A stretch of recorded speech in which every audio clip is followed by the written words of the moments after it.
Kapag naririnig mo ang salitang holiness, baka iniisip mo agad, imposible yan, hindi ako perfect.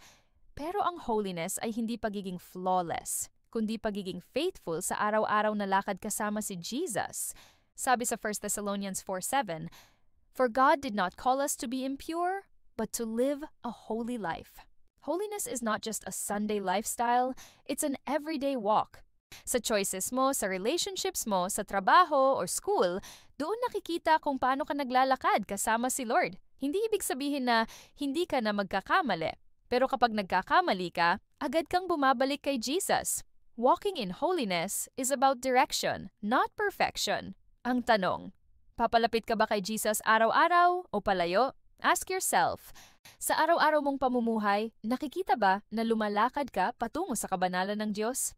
Mga kapatid, si Jesus ang ating sanctifier at tinuturuan niya tayong mamuhay ng may kabanalan, hindi sa sariling galing, kundi sa kanyang biyaya. Let's pray! Panginoon, salamat po sa iyong tawag na mamuhay ng may kabanalan. Palakasin mo ako na sa bawat araw at bawat desisyon, makita ang kabanalan mo sa aking buhay. Amen.